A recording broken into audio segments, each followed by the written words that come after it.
kapan sebaiknya pembagian warisan orang tua dilakukan? Lebih cepat, lebih baik. Selesai acara tahlil malam ketiga, diumumkan kepada seluruh ahli waris, besok pagi kita kumpul di rumah besar. Mulailah pembagian. Walakum nisfu ma taraka azwajukum illam yakul lahunna walad. Suami dapat setengah harta istri kalau tak ada anak. Fa in kana lakum waladun, fa in kana lahunna waladun falakumur rubu'. Kalau ada anak, suami dapat 1/4. Walahunna rubu' illam yakul lakum walad. Istri dapat 1/4 kalau tak ada anak. Fa in kana lakum waladun falahunna sumunu. Kalau ada anak, istri dapat 1/8. Berapa? Kalau tak ada anak, setengah. Kalau ada anak, 1/4. Ibu 1/4. Kalau ada anak, 1/8. Dah, sudah bagi, tinggal anak. Berapa anak dapat? Lidzakari mithlu hadzil unthayain. Anak laki-laki dapat 2 kali bagian anak perempuan. Bagi, selesai, habis. Jangan simpan, menyimpan bom waktu. Meledak. Jangan menyimpan harta warisan. Cepat bagi. 2. Bagaimana pembagian harta warisan orang tua yang semasa hidupnya punya hutang piutang? Harta warisan dibagi setelah dilakukan 2. Min ba'di wasiyatin, keluarkan wasiat. Saya wasiatkan untuk Masjid Al-Jihad 500 juta. Maka pengurus Al-Jihad dapat 500 juta dengan syarat tidak lebih dari total 1/3 harta. Kebetulan hartanya 2 miliar.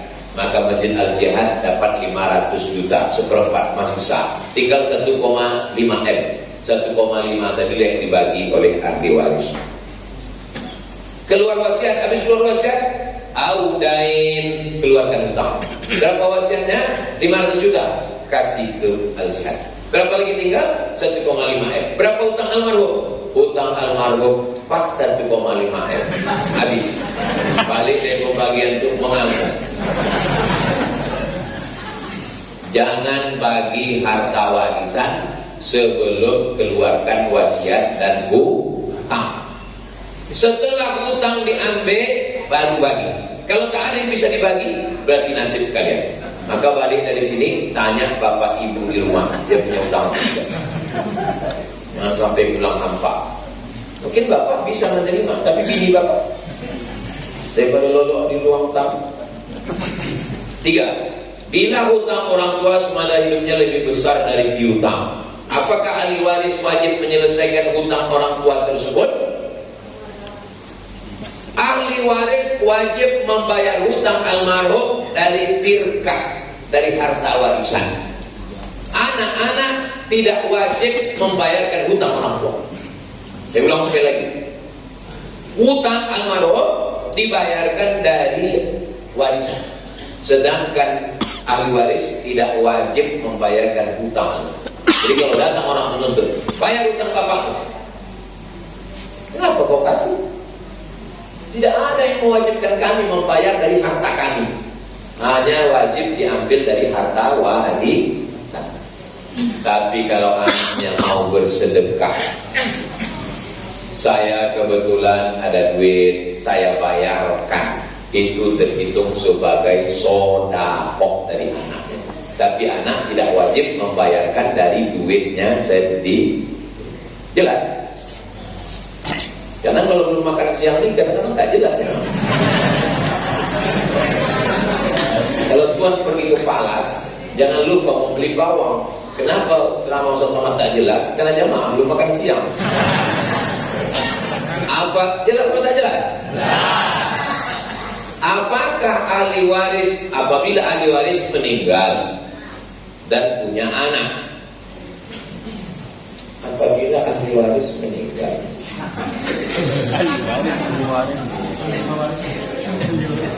apabila penerima waris meninggal punya anak, apakah anak dari ahli waris itu mempunyai hak untuk mendapat warisan dari orang tuanya? Ini mesti ada beberapa contoh. Sini yang anak muda nih, sini deh, sini, berdiri di sini. Siapa namanya? Ini Pak Hilal yang selalu dicari satu rombongan. Pak Hilal. Pak Hilal. Pak Hilal ini punya anak. Sini Bang. Ya, siapa namanya? Hah? Pak Jerry. Di sini Pak Jerry. Ini Pak Hilal ayah, Pak Jerry ini anak. Pak Jerry ini punya anak. Mana yang agak lengketek? Sini Bang. Pakai baju kau ya merah. Siapa namanya? Afif. Sini Afif. Enggak. Enggak. Tetap jadi. Ini Pak Hilal ayah. Ini Pak Jerry anak. Memang awet dulu oke. Ini Pak Hilal, ini Pak Jerry. Pak Jerry punya anak namanya Afif. Enggak. Mohon maaf ya. Meninggal Pak Hilal. Meninggal Pak Hilal, otomatis ahli warisnya kan Pak Jerry. Yang jadi masalah, Pak Jerry kok meninggal lebih dulu. Pak Jerry kok meninggal lebih dulu. Jongkok Pak Jerry. Pak Jerry suang ya, jongkok tinggal. Duduk. Pak Jerry meninggal tahun 2010. Tahun 2020 meninggal Pak Afif. Nunggu Pak Ilal. Duduk Pak Ilal. Nah, waktu meninggal Pak Ilal, udah meninggal Pak Ilal. Meninggal Pak Ilal, sekarang Afif menuntut warisan. Datang Afif menuntut warisan. Kata Afif, mana warisan saya dari Atuk Hilal? Ya kan? Kata saya ini aduh, jadi kan lebih muda saya. Saya bilang, kau Afif kau tak dapat. Kenapa kata Afif? Karena ayah kau lebih mati. Ayah kau lebih dulu mati. Datang kata si Afif, malang kali lah nasib aku. Udahlah ayahku mati dulu, aku tak dapat warisan. Rupanya mati ini permintaan kami. Kok aku bisa tak dapat kata Afif? Akhirnya Afif menuntut ke pengadilan agama.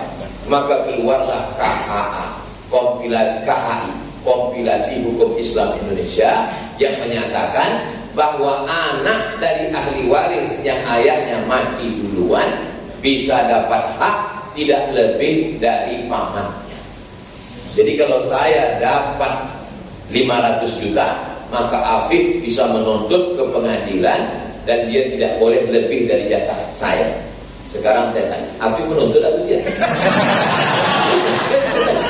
Afif menuntut atau tidak? Menuntut. Dah, selesai, tutup. Dah, duduk. Jelas. Kalau dia menuntut, pengadilan mengeluarkan. Kalau dia tidak menuntut, diam, maka duit tak akan keluar. Sekarang saya tanya, kalau bapak yang menjadi posisi ayah bapak meninggal lebih dulu daripada Atuk, bapak nuntut atau tidak? Pura-pura tak mau nuntut. Duit ini. Kasih dulu saya sikit, kan saya kasih tahu. Bapak tak sikit tahu. Bolehkah harta peninggalan orang tua dipakai bersama, tidak dibagi kepada ahli waris sebagaimana ketentuan? Saya takziah menengok orang sakit, kemudian ada lilin di situ, mati lampu. Kebetulan pemadaman bergilir karena daerah Masjid Al-Jihad ini sering mati lampu. Ada lilin, ya kan? Kemudian meninggal bapak ini. Begitu meninggal bapak ini, saya hembus lilin ini, padam. Jamaah komplain, kenapa Ustaz hembus? Kenapa Ustaz tiup? Saya jawab, tadi waktu bapak ini hidup, dialah yang punya lilin. Setelah bapak ini meninggal, siapa yang punya lilin ini? Yang punya lilin ahli waris. Ku hembus lilin ini karena aku tak mau kita pakai duit syukur. Karena 10 anak bapak ini, 10-nya pemilik lilin, dan aku belum tahu apakah yang ke-10-nya izin atau tidak lilin dinyalakan. Paham? Jelas? Sedetik setelah meninggal, maka harta itu bukan lagi punya almarhum, tapi sudah punya ahli waris. Jadi Kalau rumah ini kita mau jadikan rumah pertemuan, rumah besar, kita mesti tanya satu-satu.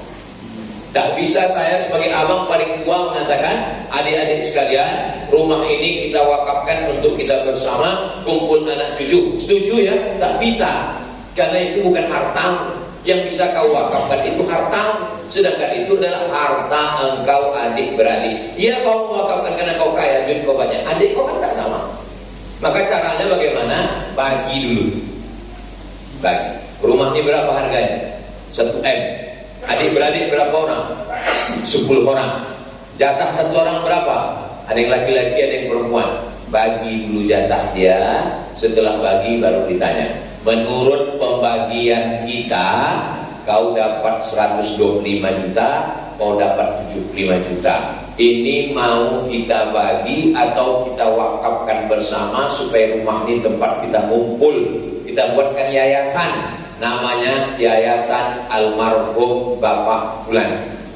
Lalu kemudian yang lain mengatakan, iyalah saya ikhlas lillah ta'ala. Barulah itu disebut dengan wakaf bersama. Jelas? Jadi kalau mau, jangan paksa adik-adik ikut selera kita, karena mereka punya hak di situ.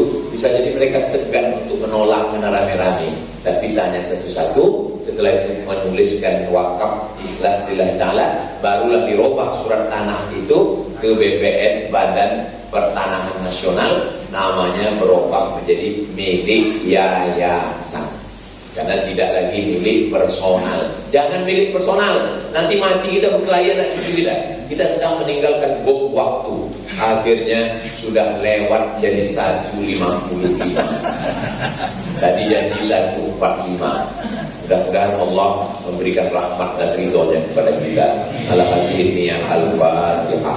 A'udzubillahi minasyaitonir rajim. Bismillahirrahmanirrahim. Alhamdulillahirabbil alamin. Arrahmanir rahim. Maliki yaumiddin. Iyyaka na'budu wa iyyaka nasta'in. Ihdinas siratal mustaqim. Shiratal ladzina an'amta 'alaihim ghairil maghdubi 'alaihim waladdallin. Amin.